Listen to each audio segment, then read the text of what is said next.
আজকে চলে গেছিলাম পশ্চিমবঙ্গের দ্বিতীয় বৃহত্তম মেলা বাণীপুর লোকে উৎসব মেলায় এসেছি নাকি শপিং করতে এসেছি সেটাই তো বুঝতে পারছি মেলায় এসে কিন্তু প্রচুর জিনিস কেনাকাটা বরমাসের পকেট থেকে আজকে কত টাকা খুঁজলো সবকিছু কিন্তু তোমাদের সাথে এই ভিডিওতে শেয়ার করব। হ্যালো এভরিওয়ান, আমি পাপিয়া, কেমন আছো তোমরা সবাই? আশা করছি সবাই ভালো আছো। এইদিকে রেডি সেডি হয়ে বরমাসের সাথে কিন্তু ঘুরতে বেরিয়ে পড়লাম। দাঁড়াও তোমাদের ছোট্ট লিটল গোল্ড প্রিকম সোনাকে কিন্তু আজকে বাড়িতে রেখে আসলে কয়েকদিন ধরে কিন্তু প্রচন্ড পরিমাণে বাইরে ঠান্ডা বিকেল 4:30টার দিকে কিন্তু বাড়ি থেকে বেরিয়েছিলাম মেলায় আসার 4:30টার দিকে আসলেও কিন্তু মেলায় একটু ঘুরতে ঘুরতে যেতে যেতে কিন্তু রাতই আর এখন যেহেতু শীতের বেলা তাই সন্ধ্যাটাও কিন্তু খুব তাড়াতাড়ি হয়ে তাই জন্য কিন্তু এই ঠান্ডার মধ্যে বেগম সোনাকে আর আনিনি, ওর ঠাম্মির কাছে ওকে রেখে এসেছি। আশা করছি সামনের বছর কিন্তু বেগম সোনাকে নিশ্চয়ই মেলাতে ঘুরতে নিয়ে আসবো। জানো তো আগের বছর না আমি বাণীপুর মেলাতে আসতে পারিনি, তখন তো বেগম সোনা আমার পেটের মধ্যে এত বড় মেলাটা বাড়ির পাশে একবারও না এসে থাকে, তাই বড়মশাইকে কিন্তু জোর করে মেলায় নিয়ে এখানে দেখো কত সুন্দর বেতের ঝুড়িগুলো কিন্তু হাতে বুনছিল, আর এটা দেখো পুরো বাঁশ দিয়ে করা হয়েছিল, ভীষণ সুন্দর ছিল প্রত্যেকটা জিনিস কিন্তু হাতে বানানো। সব স্কুল থেকে কিন্তু ছাত্রছাত্রীরা এখানে নানান রকমের প্রজেক্ট তৈরি করেছিল, এত সুন্দর প্রজেক্টটা তৈরি করেছিল কল্যাণগড় বিধানচন্দ্র বিদ্যাপীঠের ছাত্র, এছাড়াও কিন্তু অন্যান্য জায়গার ছাত্ররাও এসেছিল নানান রকমের প্রজেক্ট। সামনে যখন কোথাও আগুন জ্বলবে তখন আগুন থেকে যে যে ইনস্ট্যান্ট হিটটা এবং যে ইনফ্রারেড লাইটটা প্রডিউস হবে সেইটাকে এই সেন্সরগুলো সেন্স করবে এবং এর আর্ডিনোতে একটি সিগন্যাল পাঠাবে। আর্ডিনো সেই সিগন্যালটিকে কমান্ডের রূপে এর মোটরগুলোতে ডিস্ট্রিবিউট করবে।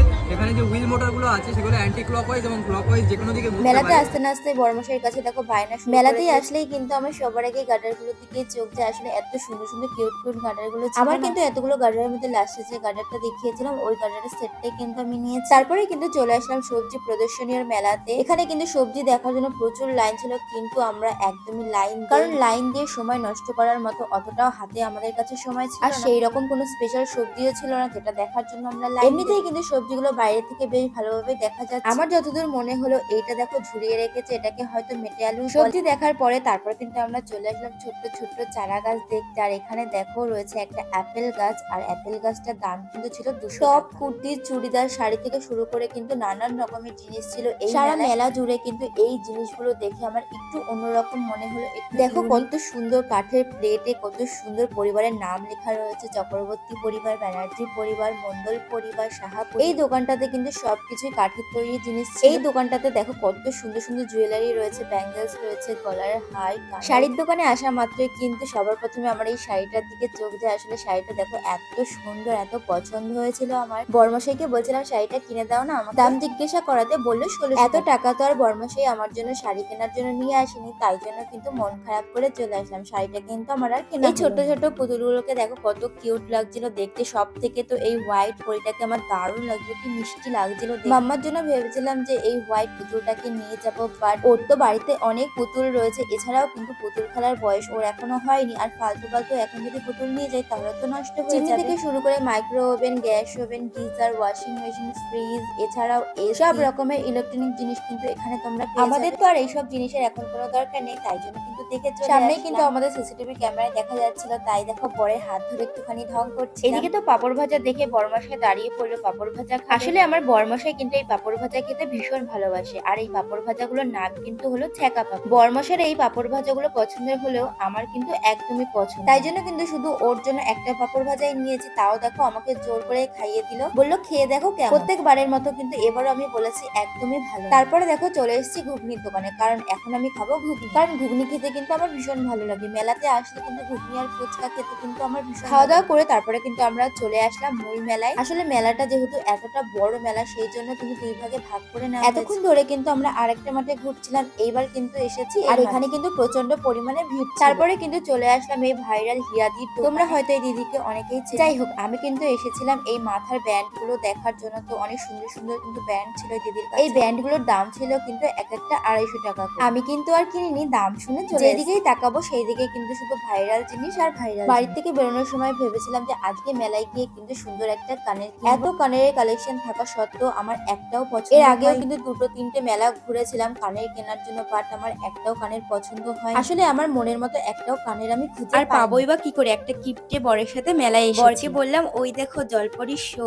চলো জলপরি। বর্মশাই তো সাফ মানা করে দিল, বললো একদম না, দামটা দেখেছো 70 টাকা করে টিকিট। তারপরে বললো চলো আমি তোমাকে ফ্রিতে জলপরি দেখাবো। তারপরে দেখো আমাকে এইখানে নিয়ে এসেছে, এই দেখো ফ্রির জল। আমি বললাম বাহ খুব সুন্দর। সুন্দর, তো আমি তো এইরকম জলপরি দেখতে চেয়েছি। জলপরি দেখে তারপরে দেখো এখানে চলে আসলাম, আর এটা দেখে কিন্তু একটা শো এর কথা মনে পড়ে গেল, ভ্যাপা জ্যাকা। এতদিন ধরে কিন্তু টিভিতেই দেখতাম, আর এখন দেখো সামনাসামনি দেখে এটাতে ওঠার কিন্তু আমার কোনো রকমই কোনো ইচ্ছা নেই। আর তোমাদের কারোর যদি ইচ্ছা থাকে তাহলে কিন্তু অবশ্যই কমেন্টে জানাও। মেলাটা এতটাই বড় যে ঘুরতে ঘুরতে কিন্তু আমাদের সন্ধ্যা হয়ে গেছে, আর শীতকালে তো এমনিতেই তাড়াতাড়ি সন্ধ্যা হয়ে যায়। কিন্তু ডিসাইড করে এসেছিলাম যে 6:30টার মধ্যেই কিন্তু আমরা বাড়িতে চলে যাব, কারণ বাড়িতে তো আমাদের ছোট্ট পেখম সোনাকে রেখে এসেছি। এদিকে তো চিন্তাও হচ্ছিল পেখম সোনার এত কাপ রয়েছে বাড়িতে, তাও মেলাতে আসলে কাপ না কিনলে কিন্তু আমার একদমই চলে না। তাই জন্য দেখো কাপের দোকানে চলে এসেছি কাপ কিনবো বলে। আর এখানে দেখো কত সুন্দর সুন্দর কিন্তু কাপের ডিজাইন রয়েছে। এতগুলো ডিজাইনের মধ্যে থেকে কিন্তু আমার এই দুটো কাপ পছন্দ হয়েছে, তাই কিন্তু আমি এই দুটো কাপই নিয়েছি। বর্মশাই বললো যে চলো ফুচকা খাই, কিন্তু আমি বললাম এখান থেকে ফুচকা খাবো না। আসলে মেলাঘাটের ফুচকা গুলো কিন্তু তেমন একটা ভালো হয় না। তাই বর্মশাইকে বললাম যাবার পথে যেই দোকান থেকে রেগুলার আমরা খেয়ে থাকি সেই দোকান থেকে কিন্তু ফুচকা খেয়ে নেবো। যেই খাবার দাবার গুলো সবসময় খাওয়া হয় না, বর্মশাইকে বললাম যে চলো সেই খাবার গুলো আগে আমরা আসলে পিঠেটা তো আর সবসময় খাওয়া হয় না, বছরে কিন্তু একবারই খাওয়া হয়। এখানে কিন্তু নানান রকমের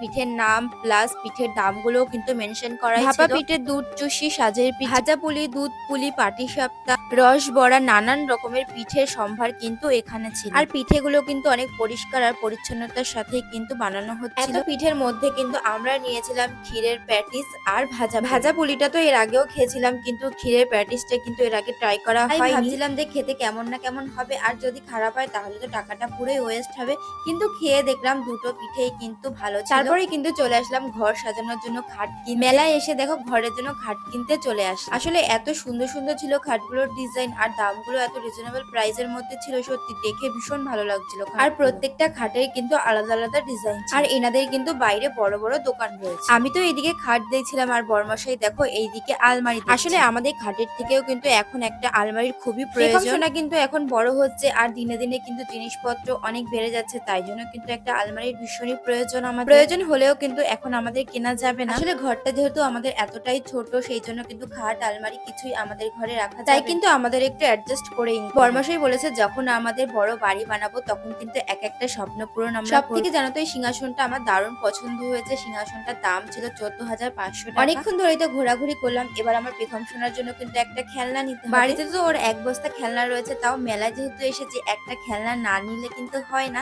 তাই জন্য দেখো এই দুটো কিন্তু ওর জন্য নিয়েছি। সানফ্লাওয়ারটা ছিল আমার পছন্দের, আর হাতুড়িটা ছিল ওর পাপার পছন্দ। বাড়ির জন্য তো কিছু নিয়ে যেতে হবে বলো, তাই জন্য কিন্তু জিলিপি, গজা, বাদাম নিয়ে বাড়ি যাবার পথে দেখো এখানে গেট পড়েছে, তাই দেখো অনেকক্ষণ দাঁড়িয়ে থাকতে হলো। তো যাই হোক আমরা বাড়ি যাই, সবাইকে টাটা বাই বাই।